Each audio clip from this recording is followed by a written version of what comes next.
Good afternoon, everyone. For those of you who don't know me, I'm Scott Walter, Executive Director of Code, a Canadian NGO based out of Ottawa that has been working in support of literacy and foundational learning for some 63 years. So welcome to all, and thank you everyone for joining us for what promises to be an important and engaging conversation. We have a wonderful panel of speakers who will be joining today from Montreal, Toronto, and New York City. Sadly, I must add that CODE's country representative from Freetown, Sierra Leone, Sybil Baylor, who is also to be a panelist today, just received news of the passing of her mother. So Sybil is not able to participate. Our deepest condolences go out to Sybil and her family at this difficult time. To our audience today, joining from across Canada and points beyond, ranging from Botswana, France, Malawi, Liberia, and Sierra Leone itself. Again, we welcome you to this event, which is taking place as part of Canada's annual celebration of International Development Week. Before we begin, I want to acknowledge that we are recording this event in Canada's capital, Ottawa, Ontario, on the traditional unceded territory of the Algonquin Anishinaabe people. And we also know that we need to move beyond land acknowledgements to actively advance reconciliation and justice in Canada and around the world. As part of the celebration of International Development Week and this year's theme of Go for the Goals, today's conversation will examine the intersection of SDG 5, gender equality, and SDG 4, quality education, drawing on programming that supports increased access to inclusive education for girls and boys in targeted schools in Sierra Leone. The initiative, entitled the Transforming Girls Education Project, or TGEP, is co-funded by Global Affairs Canada and implemented in partnership with the Sierra Leone Ministry of Basic and Senior Secondary Education and the Association of Language and Literacy Educators of Sierra Leone, with technical expertise from McGill University. TGEP supports training and capacity building of school staff, helping address the shortage of qualified educators, including through a scholarship program, and supports increasing the access for teachers and students to relevant teaching and learning materials. And this includes the publication of puberty books, which is the focus of today's conversation. Today's event will feature a lively 30-minute conversation with three very accomplished academics and development practitioners, followed by approximately 20 minutes of questions. So we urge you to engage with one another in the chat, and please ensure that you submit your questions to the speakers through the Q&A. So let's get started. I'm going to hand the conversation over to Dr. Marni Sommer of the Mailman School of Public Health at Columbia University. Marni has been working in global health and education for more than 2 decades. It was her research with girls in Tanzania that formed the basis of the original Puberty Book Project. In 2010, she founded Grow and Know to equip girls and boys with context-appropriate puberty guidance. We're so pleased to have had the chance to work with Marni and honored to have her with us today. So welcome, Marni, over to you. Wonderful. And thank you so much for inviting me to join this fantastic group and this panel and this discussion. It's really critical to be highlighting the issues, the SDGs around gender equality, around quality education. These are fundamental to making progress around the world. And where I sit in public health, they are inextricably linked to improving the health of populations around the world. So I deeply care about all the things we will talk about today. And thrilled to be part of the wonderful panel that we will have. As noted by Scott, we were very sorry not to have Sybil with us. Sierra Leone, the Code Office in Sierra Leone has been a fantastic part of the project we will mention and discuss today. But we will do our best to showcase some of what we learned and how we did it with some small videos from the team in the field, reading some of the stories that we captured, and also just from the discussion, including diving into the participatory methodologies that we used, which were really central to learning what girls and boys wanted to know and capturing their own words and their own stories. I am thrilled to be watching the chat box.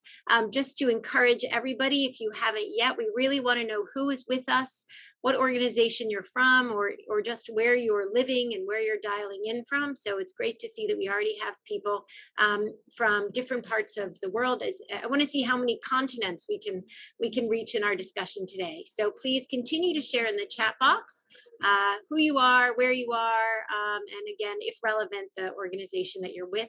And I'll remind people later, but if you also have a Q&A box in your little Zoom link, I would open up the Q&A box so that as we move along, we will spend some time having a discussion, myself and the other two speakers, and show some videos, as I said, but then we will open it up to all of you. So anytime you have a question, please just put it into the Q&A box. That's what we'll be monitoring to bring into the discussion later today. So without further ado, before I dive in, and I'm going to tell you a little bit more about the context and the background to how we ended up doing these books in Sierra Leone. But before I do that, I just want to introduce the two wonderful co-panelists today. One is Rita Houkayem, who is a gender equality specialist at Global Affairs Canada, working in the Partnerships for Development branch. And her full bio will go into the chat box so you can read more about her background and how lucky we are to have her with us today. Our second speaker is Dr. Claudia Mitchell, an honorary professor in the School of Education at the University of KwaZulu-Natal in South Africa, and a distinguished James McGill professor in the Faculty of Education at McGill University, where she's the director of the Institute for Human Development and Wellbeing and the founder and director of the Participatory Cultures Lab. So really a phenomenal combination to have with us today as we talk all about puberty. How do you learn about puberty? How do you engage in puberty? And how do you do something about making sure young people are really empowered and educated as we all want them to be? A little bit of context just to sort of how we found ourselves, or at least my role in linking up with this wonderful team in Canada and Sierra Leone. I have been developing puberty books in partnership with ministries of education and local colleagues around the world for over a decade. We have 8 or 9 puberty books, over 2 million copies that are out there. But we always do these books with young people in every country. That is really central to our process. And later in today's talk, Dr. Mitchell will tell us more about why keeping youth at the center and engaging with them that way is so critical. The puberty books aim to fill a gap, something we will also talk about. This is not sex ed per se. It is not about contraceptives or HIV. We'll talk about that, but it's really trying to tackle the issues that come up in early adolescence for girls and for boys. You hear a lot in the global development field about the vulnerability of girls, which is absolutely true, but boys are also vulnerable, and we're going to hear a little bit from the field and in our discussion about why engaging with girls and boys is so critical on this issue. CODE, supported by Global Affairs Canada, presented this wonderful opportunity to develop 2 new puberty books in Sierra Leone, where there weren't any, with the project you just heard about from Scott.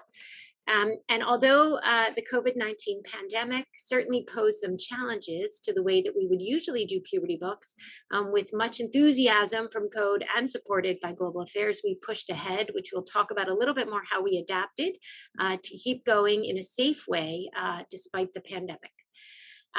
And so I think that kind of sets the stage perhaps to our discussion today. Please continue to put in who you are. I see our research team is joining from Sierra Leone, which is wonderful. And so Claudia, maybe over to you. Yes, well, thank you, Marni. And this is going to be a 1 hour full of questions and answers and thoughts and discussions and hopefully provoking lots more. So I'm just going to put out a question to Marni, who has been doing so much of this work for so long and with such dedication and passion about puberty knowledge. And really, this is, I think, a question that people ask themselves. How is puberty knowledge and information empowering girls and boys and helping them to succeed in school? Great question, which I will partially answer, and then we're going to go to the audience. One of the things, if all of you can just recollect for a moment, and I'm going to ask you to do something in a minute, but when your body starts to change, young people's body starts to change all over the world. I have a lot of friends right now who have kids who are 9, 10 years old.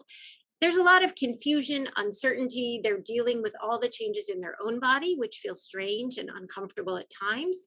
And then there's a lot of societal shift in the way they get treated by the adults in their lives, by their peers. There are the internal changes, those that perhaps lead to some sort of new emotional reactions to things. There are the physical changes that perhaps cause other people to respond to a young person differently, start to have different kinds of expectations for them about engaging in society or class or other things in their daily lives. And so one of the things we know is if you don't adequately support young people, it has impacts on their self-esteem, on their confidence, on their sort of overall engagement. And so what we are hoping these puberty, and I think for many years, people just assumed puberty content and puberty learning was happening in the family. But I think that's putting a lot on families. And as people move to cities, as extended families separate, and maybe don't all live together, as some traditions shift, young people may or may not be getting traditional guidance.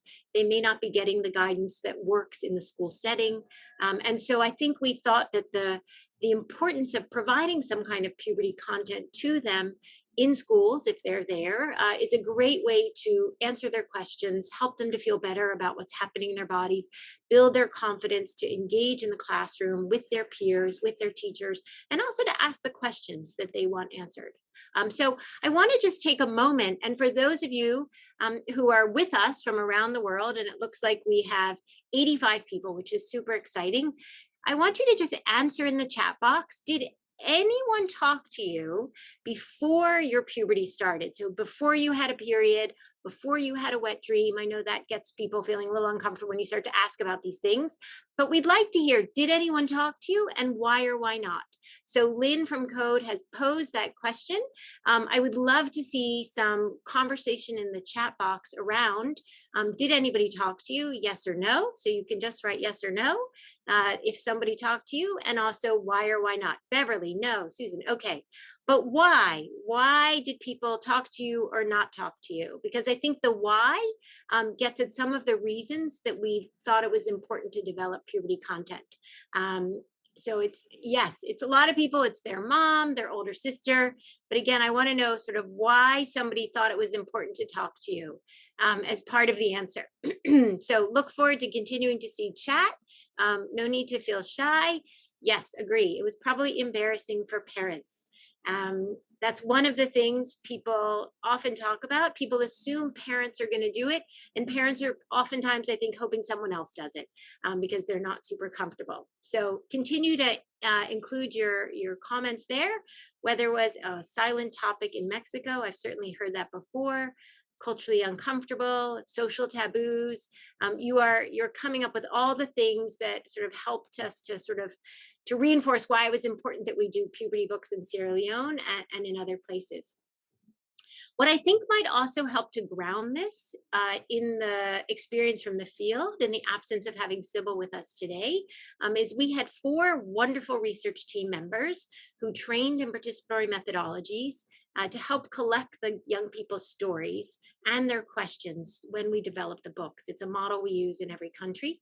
And one of them, Ruby, shared a little in a video about why puberty content, and particularly for boys, was important in the context of Sierra Leone. So if we could just see the little clip from Ruby now, that would be great. I'm very excited that we are designing 2 books, a book for the boys and a book for the girls. Because in Sierra Leone or in most African countries, the focus is on puberty books for girls because of menstruation and all. And we tend to forget about the boys. The boys too go through a lot during puberty because they experience wet dreams, they experience other stuff. So, but I believe that in most African countries, why we don't focus on the boys is because we expect that the boys to be the stronger sex. So we focus on the girls more than the boys. but they are really struggling about the things they go through. For instance, the boy going through wet dreams, it's just as the same as the girl experiencing menstruation, because during that first stage, it's surprising. If you don't have a prior knowledge about wet dream or menstruation, it's very surprising. So you need help about that. I can say now, I can really say now that Sierra Leone, we are evolving, because we are moving from that traditional area, and now we are looking to the betterment of our children and trying to accept things. So parental consent was successful. And also, finally, when we did the data collection, the teachers were very accepting about what we want to discuss. Their sessions was good and all, and the field testing too was very interactive session with the pupils and the teachers. The other teachers who were not involved in the session, they wanted to join the session. So it was very interactive, and you can see that people are really ready for this kind of things in the classroom. Wonderful. I think we really appreciate is that Ruby emphasized the experience of boys and why it can be challenging for them, and they don't get talked to the same as girls. What I'm going to do really quickly, and then we'll move on, is just to give you a sense from here's what the Sierra Leone, you can't really see it because my screen's blurred, but here is the Sierra Leone girls book. To give you an idea, we collected girls' first period stories in Sierra Leone, and this is what one girl wrote. Once upon a time, while I was taking a class for my basic education certificate exam, I started feeling wet. I was confused, so I waited for the class to end. After the class, I went home and got the bathroom key. In the bathroom, after taking off my clothes, I saw blood on my underwear. I was 13 years old and I did not know what to do since it was the first time to see blood. I was disturbed and started to cry. Then I went to my elder sister and told her what I had seen. She advised me to take a bath. After bathing, I got some clean underwear. I saw my sister holding a piece of soft cloth that she had folded. She placed it in the middle of my underwear. After putting on the underwear with the cloth, I started to feel good. My advice to young girls who are about to start their period is to tell someone like your mother, sister, aunt, friend, or anyone who has gone through that experience. You can learn from them. I'm advising you not to keep it to yourself because you will not get the guidance that you are supposed to have. And just to say, these are stories, having done these books in 9 countries, including America, that I have heard all over the world. And so this is not a uniquely Sierra Leone experience, but I think it really gets at the essence of why it's so important that we take young people's content and we really tackle this issue of puberty, so they are encouraged to seek advice, so they feel comforted, so they understand they're not the only one going through this experience. We were going to talk a little bit about myths and taboos that relate to sort of puberty's onset. Some of you have captured those in the chat box. Just to give you an inkling, some of the things for girls that came up is, if a menstruating girl touches any plant, it will keep growing. True or false? We try to get them to answer that. The belief was that it wouldn't keep growing. It is believed that when you are on your period, you should not plait someone's hair or the person's hair will break. You know, these are things that we heard that we sort of tried to debunk a little in the book as true or not true. So you can sort of think on your own about myths that you heard growing up about body change for girls and boys, what some older people maybe told you, that you then decided if that was true or not as you got older, and sort of how we need to sort of help young people understand what is real and what is not real about some of the myths. So I want to move on to our great speakers.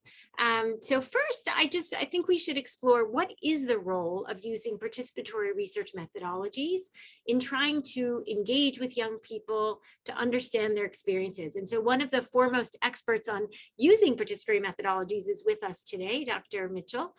So Claudia, over to you. Oh, thank you, Marni. And I think Ruby has also introduced this so powerfully when she used words like exciting, interactive, this kind of engagement. And of course, Marni, you've introduced us to some of the tools that have been used already. So people always ask me, what are participatory methodologies anyway? So we can talk about why they are so engaging and why they're important. And the writing that we've heard about, creating stories, our first menstruation story, my first period story, sharing those, writing about those and sharing them in small groups. Focus groups can be participatory. Tools like drawing or photo voice or participatory video. These are all tools that, drama is another one, that really will allow young people to kind of put out their own views, their own perspectives, and really to talk about their knowledge already, what they already know and what their concerns are. And there are so many reasons why this is important, but I think one that has really been highlighted already, but I want to underline it, is really young people as producers of knowledge, or co-producers of knowledge when they're working in groups. That the knowledge that they're working with, that will inform the information that they need, is so critical. And this idea of young people being the ones who are giving us the sense of what it is that they want to know, but where it's going to be inserted into their particular knowledge space. Amplifying the voices of young people, of course, is very critical in this notion of co-production of knowledge. I also want to underline the word rights. Young people have the right to know and learn about their own bodies, but they also have the right to be information seeking and to be able to put out their perspectives on what it is that they need to know. And again, participatory methodologies are meant to be safe spaces where they can do this. So when we are doing this work, we're also looking at the rights of young people. And I think within sexual and reproductive health rights, or just really looking at coming of age, that's so critical.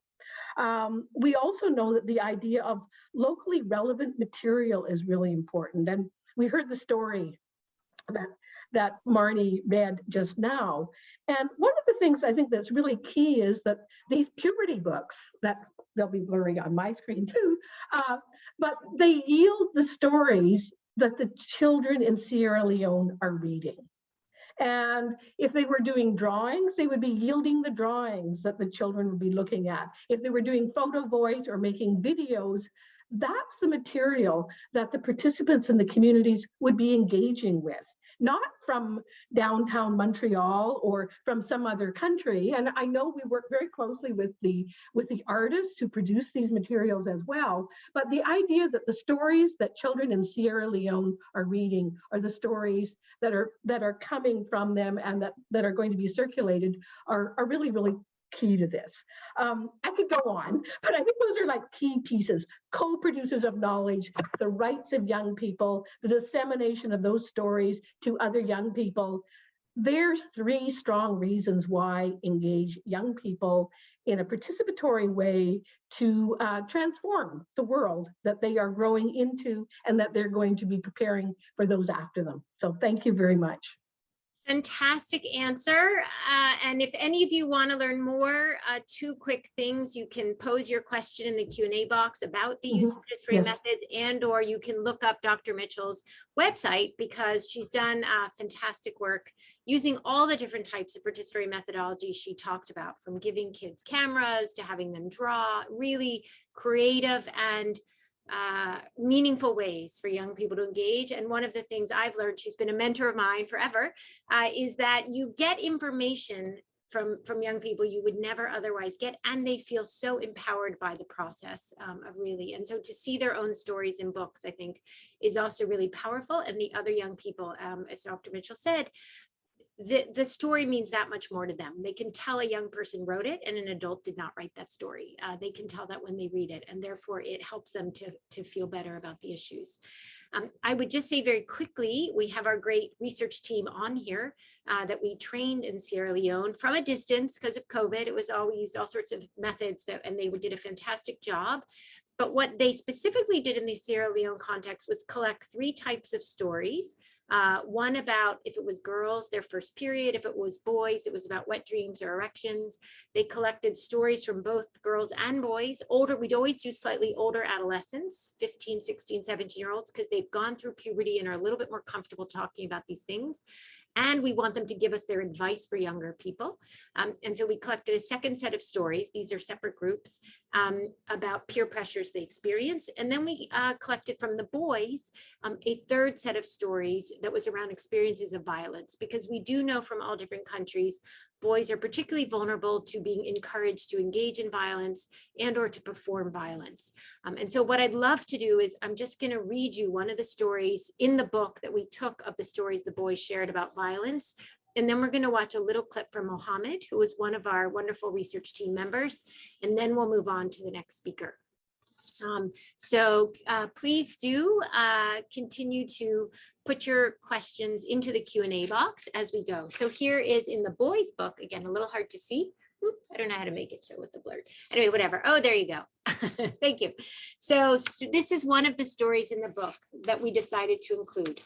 I was embarrassed when I had a fight with my elder brother in front of our parents. It was an argument about the football match of Sierra Leone versus Benin played in Guinea.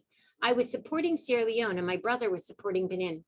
We were watching the game in our parlor when Sierra Leone scored a penalty against Benin. Sierra Leone later won the game and my elder brother was angry, but I was happy and laughing. Then my elder brother became angry and punched me in the face. Blood started coming out of my nose. My parents rushed with me to the hospital for treatment. When we returned home, our parents settled the matter. They warned my elder brother that he should always have patience with his younger ones and never hit me again. I felt bad because the fight was in front of our parents and I vowed never to fight in front of them again. The advice I have for my younger brothers is to stay out of fighting because fighting is not good for young boys like us. Just to say, the violence stories, we know that sort of the modeling of violence or engaging violence can sort of spill over into other types of violence, which is why we sort of thought it was very important to include in the book. And now what I'd love to do is to watch the clip from Mohammed, who also spoke about the experience of doing the participatory work in Sierra Leone. Hopefully this clip will go smoothly, and then we will move on to the next speaker. And please continue to include, to put your comments in the chat box and in the Q&A box. I see some questions popping up, which is great. I believe that having young people at the center of this also shows respect, because respect for cultural and social diversity. I am strongly of the conviction that you've seen other researches with this same nature, that we have stories, we have experiences imported from other countries. And that's mostly the reason why those researches or those experiences or those efforts normally don't get the required results. But with this particular approach, putting them as part of the research process, I think it brings on board the difference in terms of the cultural and social unique features that are identified with those communities. Then again, if you also use the youth as we did during the research, it also exposed them to things that are under normal circumstances considered not within the domain of young people. But these things are very sensitive, like the puberty.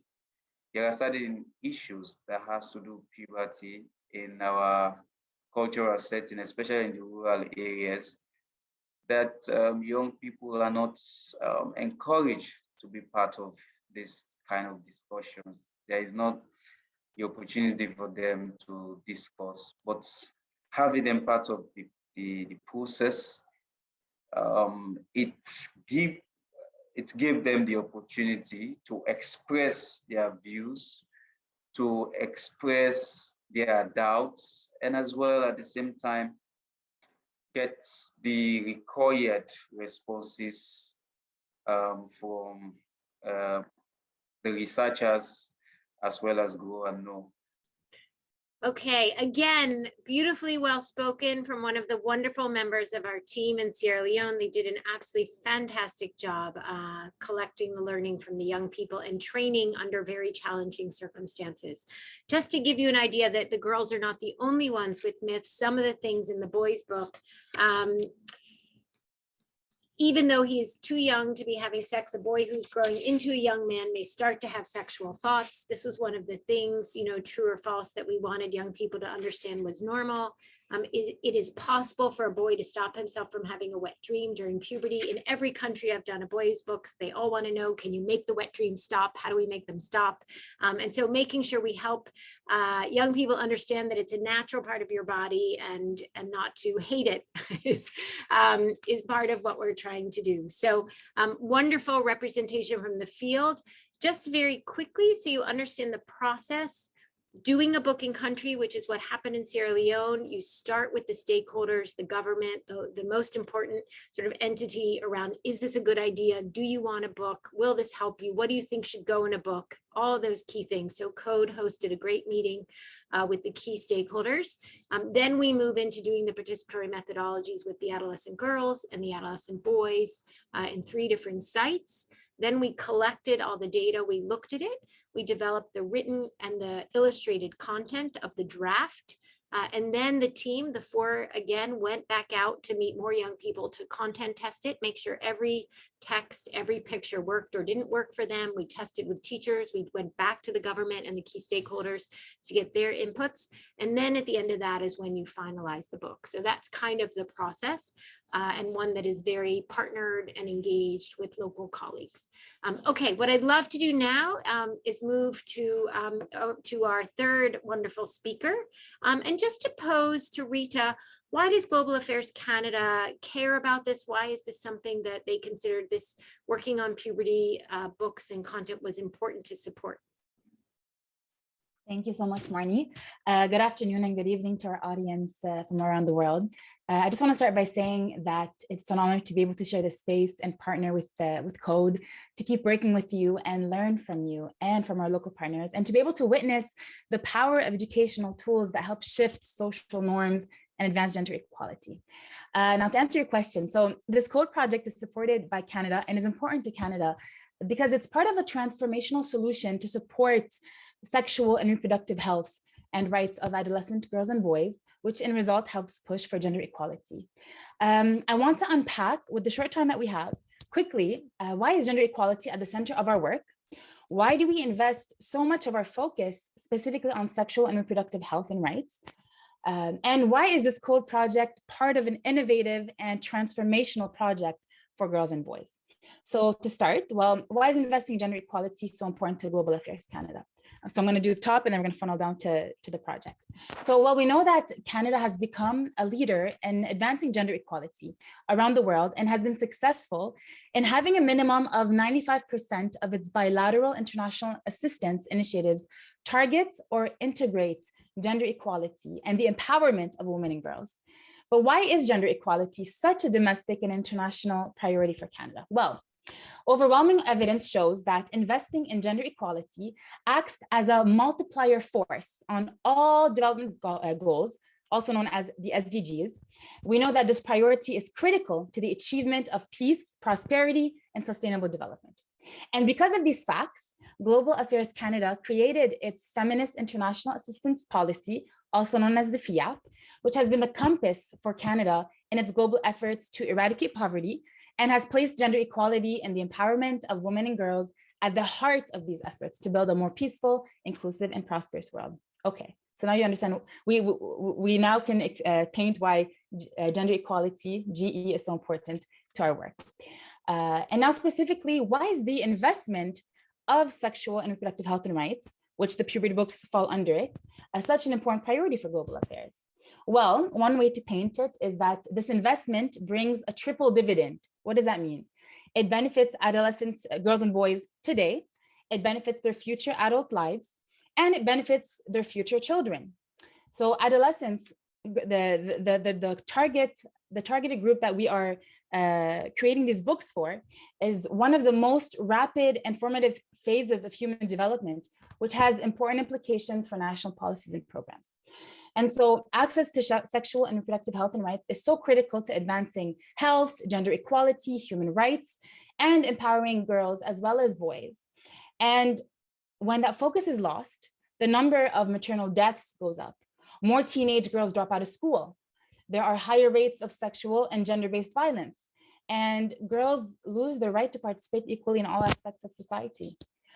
And one thing I want to add is, even with just the fact that, and this is a mind-blowing statistic, that half of girls and people who menstruate around the world don't know what menstruation is until it happens to them. 50% of these girls don't know what's happening once they get their menstruation.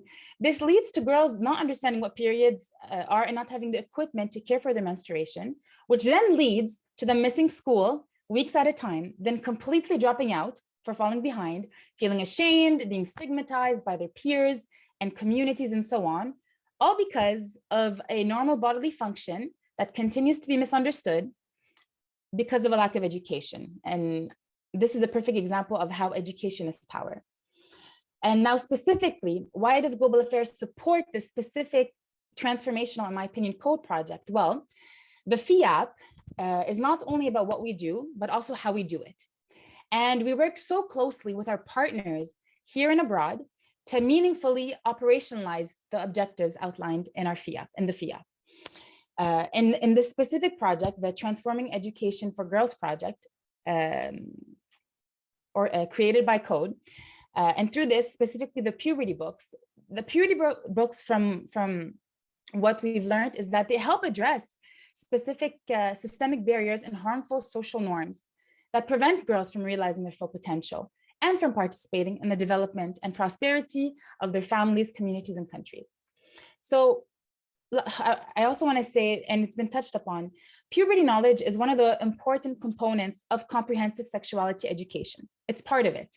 And comprehensive sexuality education is so critical, so foundational to giving girls and boys the necessary tools to make informed decisions about their bodies and well-being, and opens the channel to addressing social norms that perpetuates gender equality. These books are aligned with our approach, Global Affairs' approach to sustainable development, and help create an environment that contributes to transformative change. Lastly, I'll tell you how it perfectly fits into our approach. Well, these books, as it was mentioned, they were created through the engagement and leveraging of local partners and local knowledge to design a tool that is age appropriate, okay, which is very key when it comes to these kinds of topics. Culturally relevant, we ensure that it was aligned with the culture and the people we are working with, which is relevant to teaching the youth about their bodies and health in an accurate, engaging, realistic, and non-judgmental manner. Also because these books are great, why? They're simple yet innovative. You can have a very simple tool, but also be innovative. How? Because they're scalable and accessible, especially in the context of COVID-19, which has had recurring school closures and a locally driven solution that enables decision-making among girls and boys. So to conclude, so for this year's International Development Week, I challenge all of us to go for the goals, hashtag go for the goals, and support transformational, intersectional, local-driven policies and projects like the one created by Code that work to eliminate gender equality, gender inequality and empower girls and boys to make healthy decisions about their bodies, their lives, and their futures. And it's on us. Who? Us, the policymakers, the civil societies, the NGOs, community leaders, parents, teachers, the media, young people. So not just one group, all of us. It's on us to create an ecosystem that works together towards an equitable future for both boys and girls. So yeah, I'll end off by saying thank you, Code, for this opportunity, for creating this project, for sending me these books. I will save them for my future children. I know I'll appreciate them, and they'll appreciate them when the time comes. I kind of don't want to go after Rita because that was so beautifully put, so well articulated, the intersection of gender and these larger sort of goals we're all trying to reach, and the power of education. Just to say, we have just developed a girls book in the United States, and we're going to do a boys book next. So we could move to Canada after we finish doing them here. So I think we need them in every country if young people are not getting Everyone. they need. So I think what we'll do next, just in the interest of time, is to move to your great questions.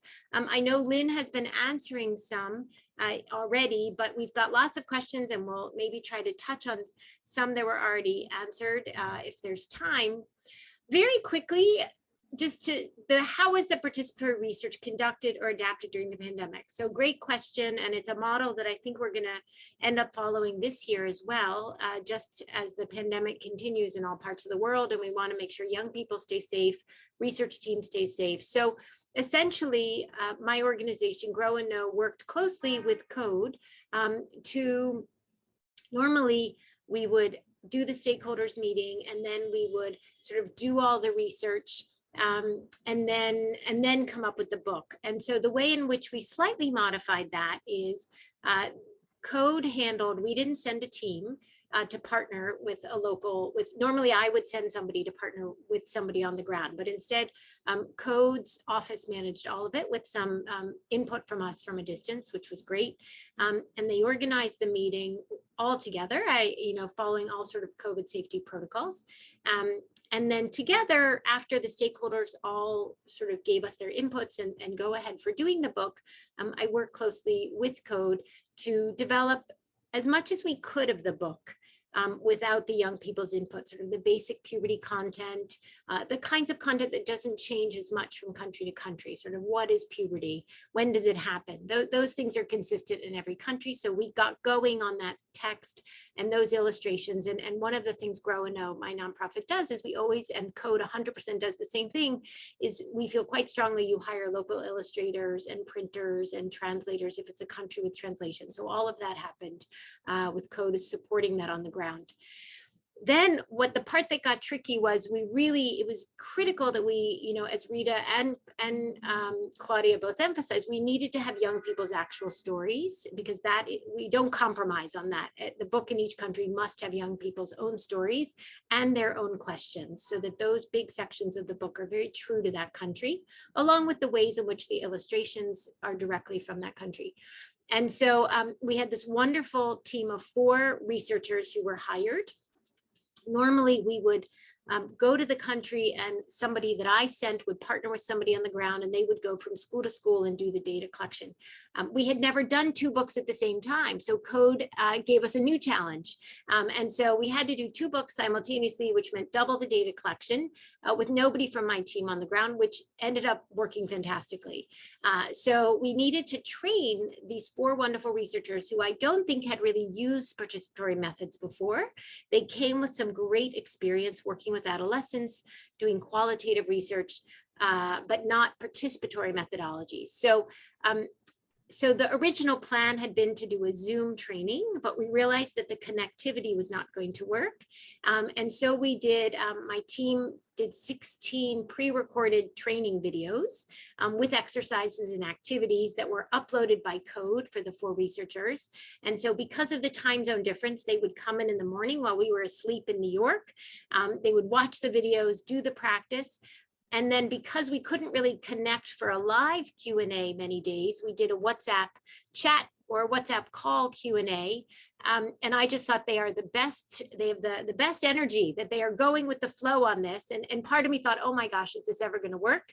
But they did it. We did that training for about 3 days, maybe 4 days. We created a day-by-day schedule to be followed, with data to be translated and turned over every night over the data collection period of 3 weeks. And they did a fantastic job. We got amazing stories, we got amazing questions. They figured it all out through this long distance training. And then we did the same kind of training, pre-recorded and WhatsApp chatting for the field testing. And so it was really just phenomenal, sort of how that worked. And I'm just looking, yes, Scott just put in the chat, this is a key, this wasn't a pandemic adaptation, but what we do in every single country, and this worked particularly well in Sierra Leone because they have such a long-term relationship, is that government, we always seek government approval of the puberty books as supplementary readers to complement the learning that young people are doing in biology or health class or whatever they're taking. And because Code had this long-standing relationship and this project with the government, as already mentioned by Scott, that made it that much easier to engage them at the beginning, to engage them for the field testing, and then to get their approval at the end. So that's sort of how we adapted. I don't know if Claudia, you want to add anything? Oh, I just wanted to add in, since I wasn't there either, but was a spectator, but I feel that we are learning so much about how we can do work asynchronously, the creative uses of WhatsApp, the creation of little videos that we can send. Honestly, I think that I have learned more in the last year about really sustainability in these areas, because we have so rested on the model of sending someone here, and this cannot take place unless there's a certain team. And the local capacity, I think, as we saw with Ruby and Mohammed, is amazing. But this idea of like, how do we actually take up these challenges? And we have all sorts of, like Zoom can work, but maybe it doesn't work. But WhatsApp and these asynchronous approaches, I think, are really like opening up our possibilities for how much we can do. And really, sustainability is everything. This can happen over and over again because we've learned from it. So congratulations to the team for showing that in action. I'm so glad you articulated that, Claudia, because I similarly, there are many terrible things about this pandemic, but it has been transformational for my understanding of what we can do from a distance. And the team in Sierra Leone so rose above and beyond the occasion in a phenomenal way that this is what I'm now telling my team. We need to do things differently. Like we need to shift our whole paradigm, because there's amazing ways to do it that are better, I think, than what we were doing before. So one nice thing about the pandemic. I'm gonna just move to one question, because there were 4 thumbs up. So I want to address that, but I also want to make sure we get to this question posed specifically to Rita, because I think it's a really important one. So one question was, I'm curious about how the children in different countries get access to the books. Might it be difficult for some in certain locations to gain access if the distribution depends on schools or teachers feeling comfortable with its potentially sensitive materials? So terrific question. So a couple answers, but I will not profess that we have a perfect solution as of yet. So generally what has happened in different countries when we have completed the book and sought government approval, Grow and Know, my nonprofit, has always published 10 or 15,000 free copies, which we give to NGOs, little grassroots organizations, or bigger international NGOs, UN agencies, UNICEF, UNFPA, Ministry of Education, Ministry of Health. So we distribute a lot of copies so they can become familiar with the books and see if they want to then order them on their own. And we always have a local publisher. So then what often happens is an NGO or UNICEF or the government will come to that publisher or printer and say, I want 10,000, 20,000, sometimes 100,000 when we're lucky, books to distribute through our programming. So that is generally what happens. So it goes out in all different ways. It just, what we haven't managed to do yet is sort of find ways. Bookstores are still not super accessed by population, so bookstores haven't yet been we tried a model in Tanzania last year to go through churches, but the pandemic sort of impacted the economies of the churches and the parents and caregivers. We thought that was a good way because we don't really talk about sex, so we actually thought that was a nice way to fill the gap, but we haven't really figured that out in terms of beyond what I've already mentioned. We don't necessarily expect teachers to teach the books. The books are honestly designed to be given to girls and boys to read privately on their own, to take home. I've heard stories over the last decade about kids being spotted reading it in the market together, on the side of the road, parents asking people I know for copies to give to their kid. What the books really do, I think, is open that conversation. They make it easier for the parent, the caregiver, the teacher to have that conversation because the kids have read it on their own. In the context of Sierra Leone, what is beautiful and amazing about the Code project is it is in partnership with teachers. In 240 schools, these books will go out, they will go to teacher training institutes. So it's really creating a wonderful opportunity for us to learn about what can we do with teachers, because not only do the kids not feel comfortable necessarily going to the teachers, but as you so rightfully note, the teachers maybe don't feel comfortable. So what we want to do is come up with a way to train the young people and the teachers, not train the young people, train the teachers They may not need to go through the whole book with the kids. I think reading the stories privately is really nice, but there are ways they can engage with the book, and we hope to build their confidence. And I'm not going to spend time on the great question about a girl that sees her period at age 9, because I think that that is what we will cover as well. It's becoming more and more normal. Certainly it's not the average, but girls are definitely getting their periods at age 9 or 10 in some places, actually everywhere around the world. And so not only does the teacher need to feel more comfortable helping that girl, but we need the young people to understand that actually doesn't mean anything's wrong, doesn't mean you've done anything bad, and you need to be supported by your peers. So that's a great question. We don't have a lot of time, so I want to turn to the great question, Rita, that came in. I'd be curious to hear from Global Affairs Canada's perspective, whether these types of projects that place young people in the driver's seat of content knowledge creation are common or still a rarity. Thank you so much for the question, No, it is Andrea, correct? Yes. So for Global Affairs, it is so fundamental that we work so closely with local partners to ensure that there's local ownership when it comes to designing their project, and not from a way where it's prescriptive from a global affairs perspective. No. So it's when it comes to our feminist international assistance policy, part of our approach is, yes, to work with local partners, and then specifically who are the ones participating in the project. So if it's young people, is to ensure that when we are reviewing a project, and which is part of my job as a gender equality specialist, if I'm reviewing a project where the focus is to help girls and boys feel empowered in schools, I'm going to be asking, have these girls and boys been consulted?